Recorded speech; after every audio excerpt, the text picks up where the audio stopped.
के आज इस बैठक में जो प्रधानमंत्री आवास पर चल रही है उसमें देखना होगा किस तरीके से प्रधानमंत्री नरेंद्र मोदी यहाँ मौजूद है, गृह मंत्री है और जेपी नड्डा भी जो है वो यहाँ पे मौजूद रहेंगे। किस तरीके से क्या कुछ कन्विंसिंग जो है वो यहाँ पर चलेगी अबुल, वो देखना भी जरूरी है। लेकिन ये कहना भी गलत नहीं होगा कि इंडी ब्लॉक में अभी भी ये उम्मीद कहीं ना कहीं बाकी है, क्योंकि बातचीत का दौर जो है वो कल शुरू हो गया था। कई तमाम फोन जो है वो एनडीए के यानी घटक दलों को लगाए गए थे जो भारतीय जनता पार्टी के साथ है कि किस तरीके से वो आए, कन्विंस करे या इंडी ब्लॉक का साथ दे दे। तो अब देखना ये दिलचस्प होगा कि आखिर क्या एनडीए का जो गठबंधन है वो इतना स्ट्रॉन्ग होके निकल पाएगा, क्योंकि बात अब 5 साल की है, बात अब विकसित भारत की है। अब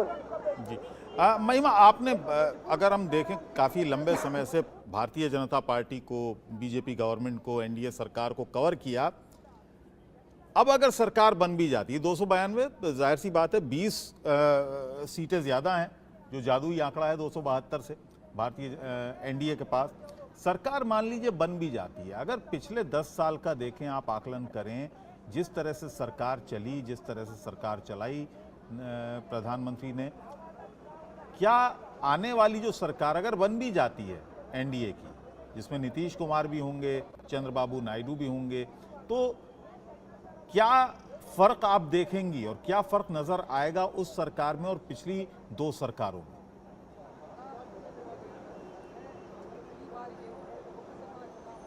अबुल, देखिए आपने बहुत ही अच्छा सवाल किया है कि आखिर, क्योंकि 10 साल पहले की अगर हम बात करते हैं, यानी इन 10 सालों की बात करते हैं, क्योंकि 2024 में अब गठबंधन की सरकार नजर आएगी और वहां पर पूर्ण बहुमत की सरकार की जब हम बात कर रहे थे तो कल भी प्रधानमंत्री ने एक बहुत अच्छी बात वहां पर कही थी अपने कार्यकर्ताओं से एड्रेस करते हुए कि हम राष्ट्र को पहले रखते हैं, यानी हम देश के बारे में पहले सोचते हैं और पार्टी को पीछे रखते हैं। तो किस तरीके से क्या कुछ ऐसी चीजें होंगी, क्योंकि 10 साल की अगर हम बात करते हैं तो 10 सालों में विकसित भारत का जो नैरेटिव है वो रहा था, और साथ ही साथ अगर हम घटक दलों की बात करते हैं तो जब बात देश की आती है तो कई तमाम पार्टीज जो हैं वो भी समर्थन में नजर आई हैं भारतीय जनता पार्टी की। अब चाहे वो 370 हटाना हो, क्योंकि वहां पर भी नंबर्स जो है वो भी चाहिए होते हैं, राज्यसभा में भी नंबर्स चाहिए होते हैं, जहां पर भारतीय जनता पार्टी स्ट्रॉन्ग नजर नहीं आती है। तो कहीं ना कहीं गठबंधन जो है वो हमेशा से ही एक बैकबोन की तरह भारतीय जनता पार्टी की नजर आया। लेकिन इस बार क्योंकि भारतीय जनता पार्टी के पास मैजिकल नंबर्स नहीं है, तो अभी देखना जो दिलचस्प होगा वो ये नहीं कि आखिर आगे के 5 साल क्या होंगे, ये तो दिलचस्प होगा ही,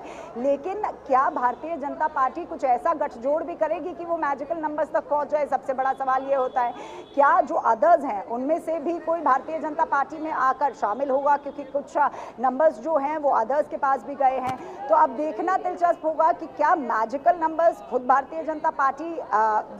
ले पाएगी या नहीं, और अगर गठबंधन बनता है तो गठबंधन में किन किन टर्म्स पर बात की जाएगी, क्योंकि यहाँ पर यह भी कहना गलत नहीं होगा कि गृह मंत्री अमित शाह को चाणक्य कहा जाता है। तो अब किस तरीके से, क्योंकि लगातार कल से जिस तरीके से गृह मंत्री अमित शाह, जेपी नड्डा, राजनाथ सिंह, रक्षा मंत्री खुद बैठक ले रहे हैं, तो क्या कुछ डिसीजन जो है वो निकल के आएंगे, देखना होगा। क्योंकि उत्तर प्रदेश में जिस तरीके का परफॉर्मेंस गया, क्योंकि मनोज तिवारी से भी कल जब इंडिया न्यूज ने बातचीत की तो उन्होंने कहा लाजमी सी बात है कि कुछ जो एक्सपेक्टेशंस थी वहां तक नहीं पहुंच पाए हैं, लेकिन अब